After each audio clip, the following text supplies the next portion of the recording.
So I'm going to be chatting to you about a particular program, a PhD program, but I also want to try and use it as a lever to talk about the notion of social justice in doctoral education more broadly. The program that you can see in front of you is a PhD program, Social Justice and Quality in Higher Education. It started in January this year. It's part of a larger doctoral program run by the Centre for Higher Education Research, Teaching and Learning at Rhodes University. The larger Churtle program has about 30 PhD students and about 10 pre-docs at any given time.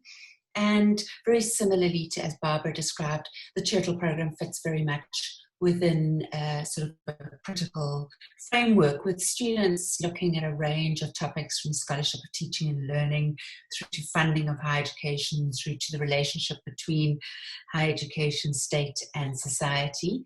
That's been going for, I actually ran that program for about 10 years, but I have since moved on, handed that over to new people to take that. But this particular program that I'm talking about, the Social Justice and Quality in Higher Education, is a funded PhD project that falls within that bigger program.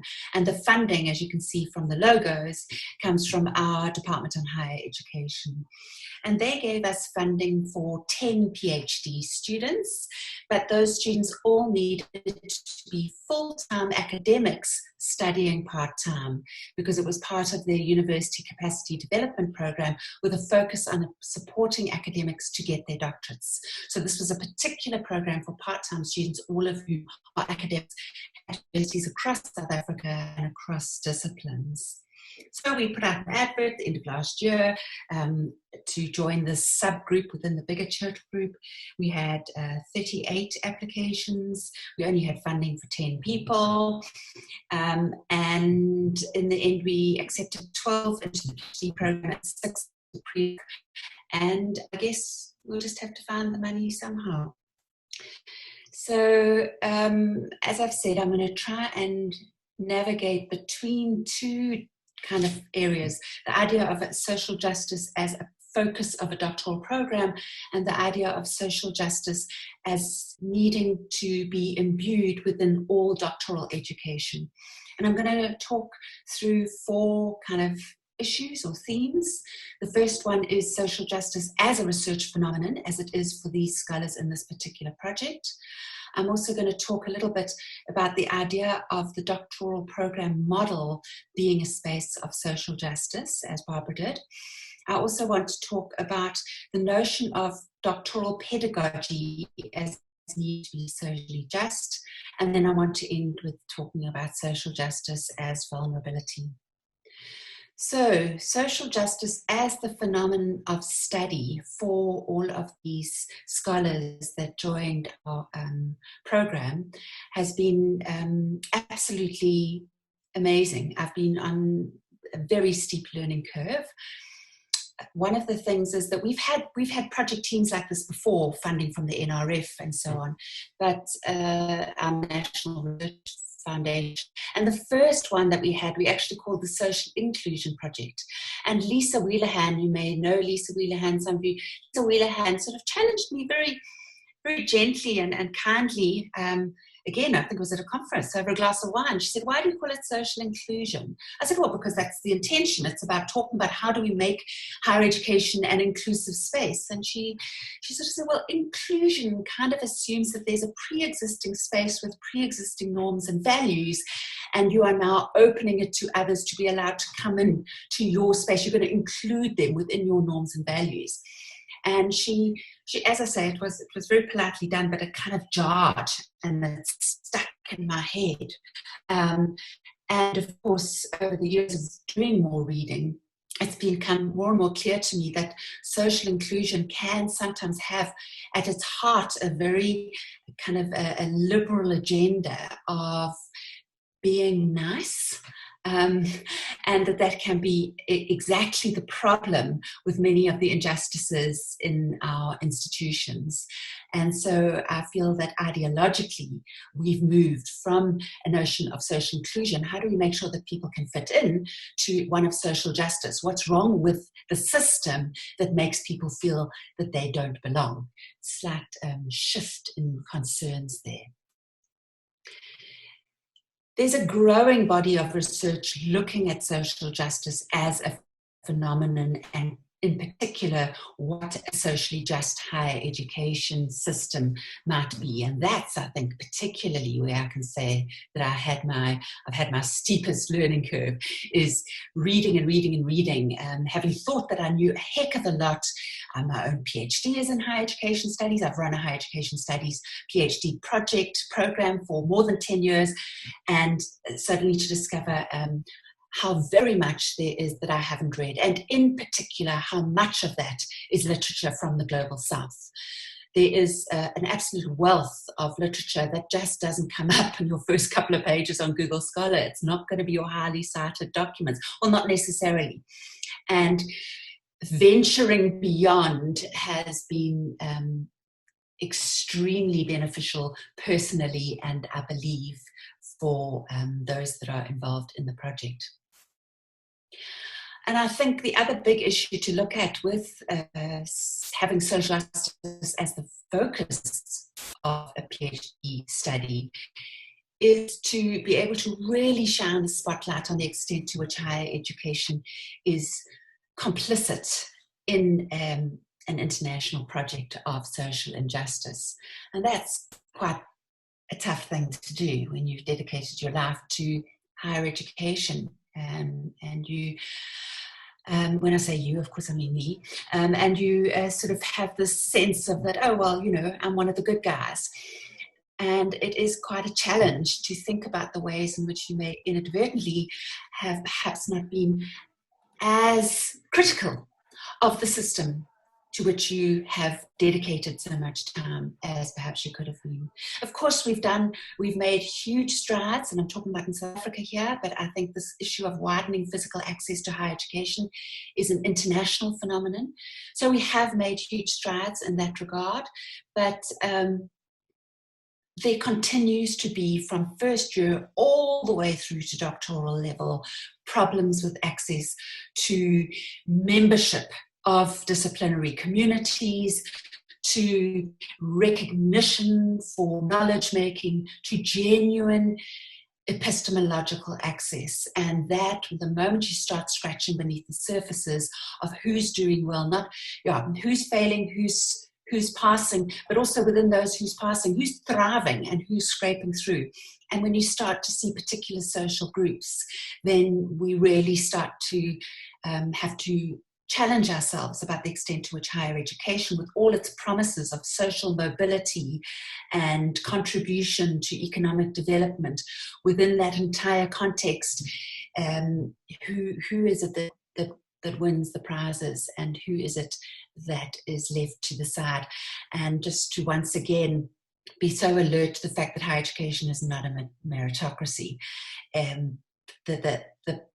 It's not, although our dominant discourses remain, oh, well, he's very bright, or she's good at English, or he's great at writing, or they're very clever, or this one's, works so hard and is so motivated. All of that language which we use all the time, and there's no doubt a little seed of truth in all of it, but it cannot account for the stark social groupings around who it is that gets the goods of the university and who it is that is still begging from the sidelines.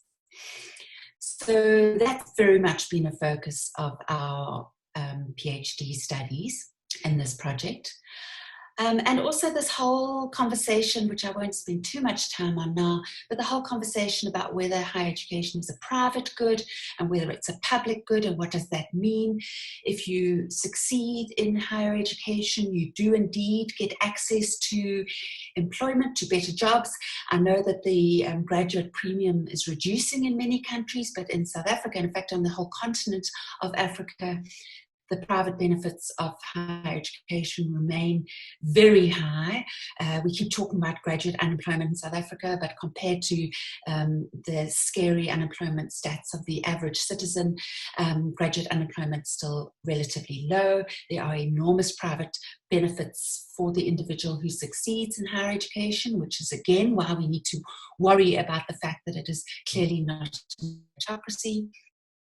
But is it a public good? And how is it a public good?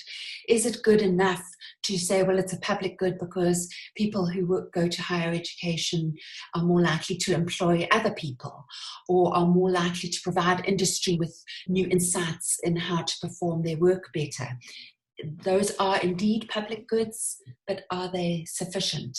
And then we are really trying to turn a spotlight on two issues that I think are very rarely discussed in the literature, and that is the extent to which higher education is a private bad and a public bad. And there I'm thinking in particular private bad, that our graduates may, well, you may drop out, you may end up not feeling good enough, the whole issue of imposter syndrome, the whole issue of not feeling that you belong, or that you leave without a qualification and enormous debt. So indeed it can be a private bad, or as some of our students and some of the decolonial literature is telling us, that the cost of graduating in terms of personal identity is too great. Of course, any PhD should include some discomfort. I'm strongly of that view. But if it entails not so much taking on a new identity, but having to disregard other valued identities, then I would suggest it's a private bad. And the extent to which it's a public bad, for me, is probably one of my that's one of the things I'm most interested in. That the PhD in South African legislation, one of the characteristics in our higher education qualification sub-framework, one of the characteristics of description of what a PhD is that it is a contribution at the frontiers of a field. Now, of course, if you are contributing at the frontiers of a field, which is how to frack the planet better, or how to plunder oil resources, then you can get a PhD in that. And indeed, you are thinking at the absolute boundaries of our understanding of that particular field, but you're really stuffing up the planet. You could also be working at the frontiers of understanding of accounting and tax, but you use that knowledge to ensure that the multinational doesn't pay tax in any country whatsoever, but can accrue massive profits for shareholders. So it's very possible to produce knowledge at the frontiers of the field and be a public bad. And I think we need to have more conversations about the extent to which our doctorates are goods, or are they potentially bads, and what can we do, not just our doctorate, but higher education in general. So our students in this project will be looking at higher education in general, but I'd like all of us who are supervising and teaching at doctoral level to think through how can we teach in ways that ensure that the doctoral candidate goes out into the world as someone who contributes to good, whatever that may mean. I'm just going to play you briefly a couple of comments just from a few of our PhD scholars, just to hear some different voices for a few minutes. And in this particular session, they're talking about what it is like to study. Higher education is not a neutral space. There are many injustices. I knew this, but it's only through my engagement with literature that I'm starting to realize just how deep these injustices are. It is through the study of social justice that we can start to work towards a more inclusive and socially just higher education environment. It illuminates, it makes it visible, all the often taken for granted inequalities, the disparities in our learning environment. You begin to theorize in those areas to see what the current status in our higher education, what is it that we do to improve the social conditions of our learning environment. This involves to reimagine at all levels of knowledge production, and then it also allows us to critique our pedagogies in teaching and learning. What informs our practice? I think it's social justice bring to the fore the centrality or the importance of actually considering a learner as a full participant in the learning environment. Social justice is something which rears its head in all sorts of places and in all sorts of ways. And all of these events expose inequalities in our society. And for me, higher education is a reflection of our society, and it's so important that as a young academic, I'm aware of these things. I also think it's really important to get a good understanding of the context, and there's all sorts of things that I wasn't aware of. So I feel we should study social justice everywhere, not just in higher education.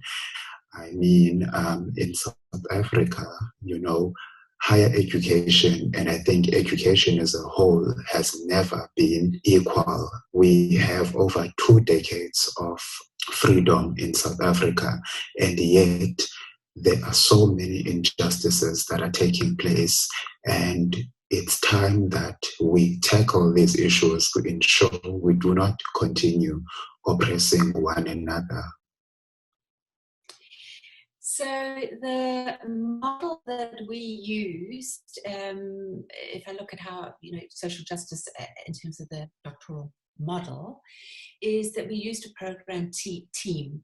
And that wasn't just the team of 18 scholars, it's also a team of, I think it's about 12 supervisors from, not just from the university that I'm at, Rhodes University, but also from University of Venda, with input as well from Lancaster University in the UK. And I think that's been an enormous benefit, is that we're working collectively to teach it. The PhDs in South Africa are very conservative. We have legislation that says that you may not give any credit for coursework, which means that most PhDs in South Africa have no coursework.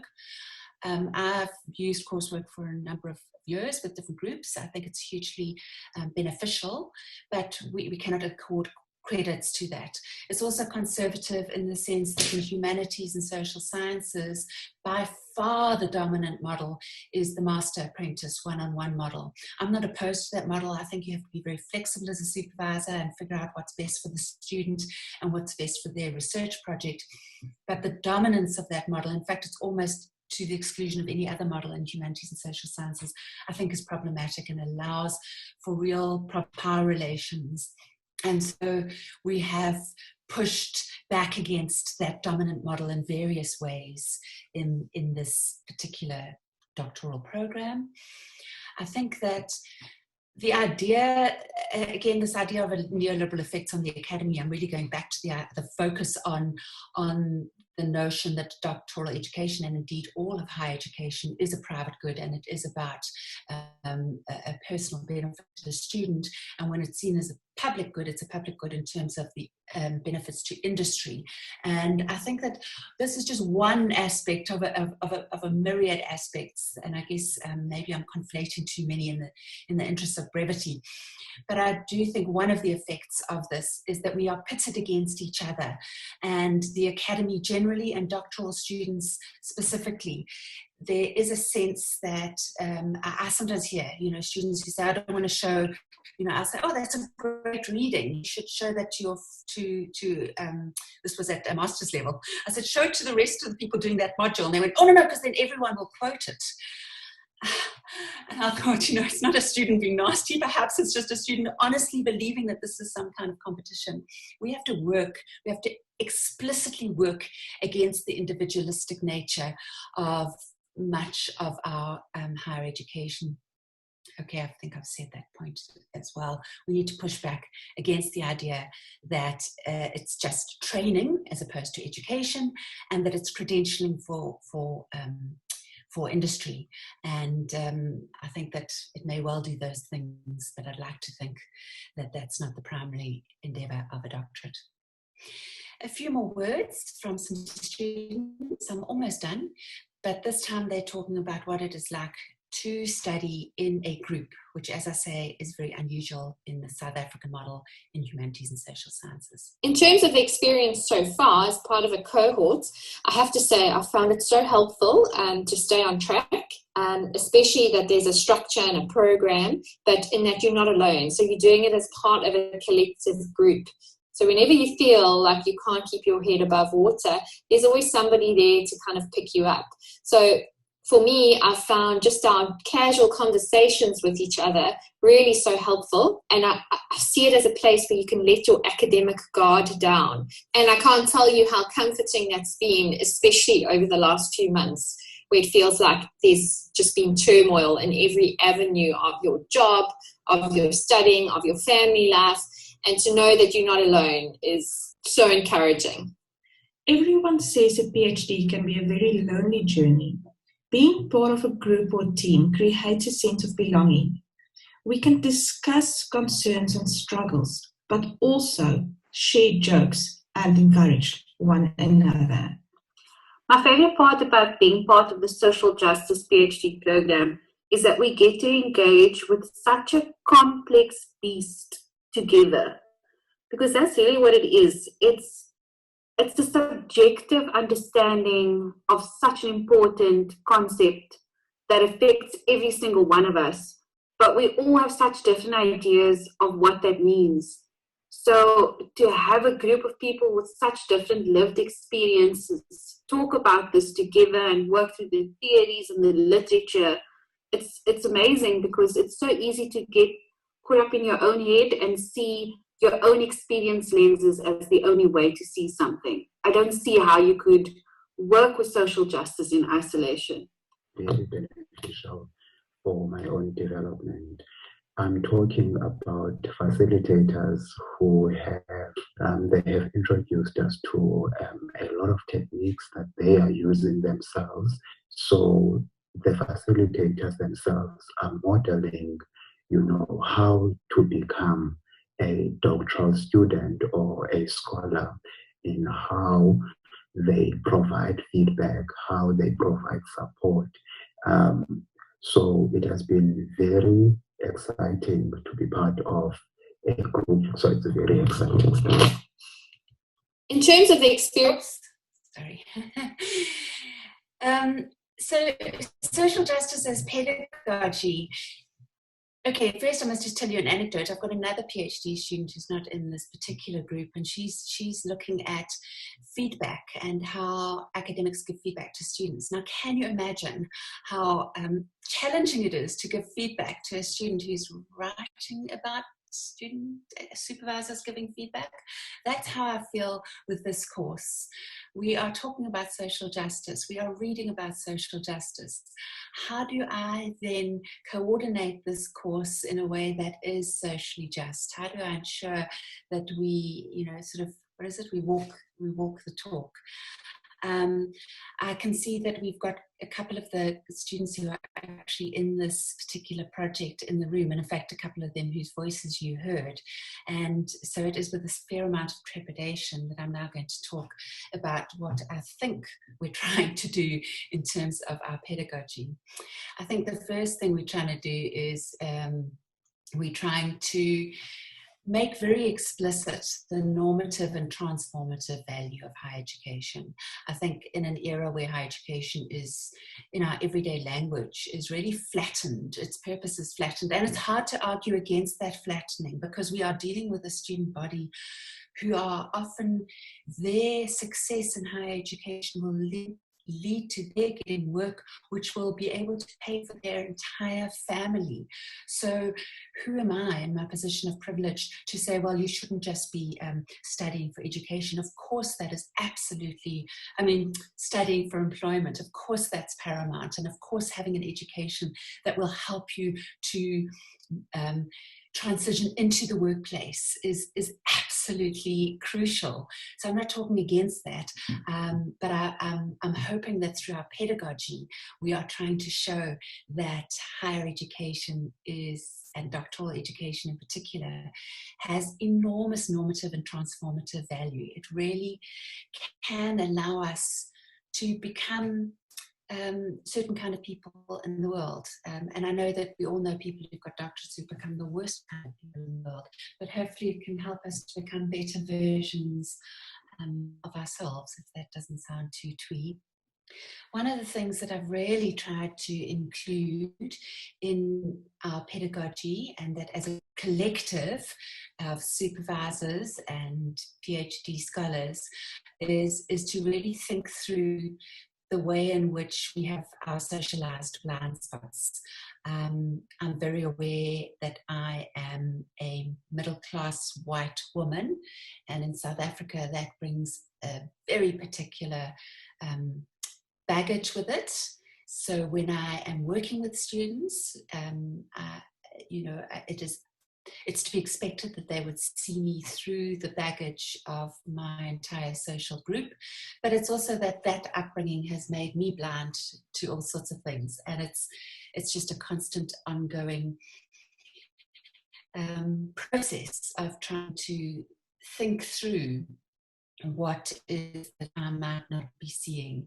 And that's where working as a collective with other supervisors is really hugely helpful. The other thing I've tried to do is what I call sharing power. So I made the proposal and I got the funding and I put together the project, and it takes one person, typically a more senior person, to set up these kinds of projects. But there are incredible spaces for new supervisors to be able to work collectively and not be thrown in the deep end on that one-on-one model and suddenly, you've got a doctorate, you can supervise. So having a doctoral program where I'm able to make space for others, I hope is useful for them, and I know that it's useful to others, and I know that it's useful to me. And being honest about my own strong points and what it is that I can bring, and also trying to be honest about my blind points. And then listening. Now, those of you who know me know how much I love to talk. So it is a challenge for me to not talk all the time and to listen. And that's one of the things that I think is very important with the socially just pedagogy. And that's my final slide, social justice as vulnerability. This is a tough one, but it's one that I'm increasingly thinking is important. People who have made their way in the academy, which can be a very hierarchical space, people who've now got networks to achieve funding, people who've managed to get ratings, who have, who can publish. It's more important for us to be vulnerable than I think anybody else. I don't think it's possible to make what they keep calling a safe space. I don't think it's possible to make a space where students can mess up if we, the more senior people, are not willing to repeatedly show how often we mess up and get the wrong end of the stick and didn't understand something.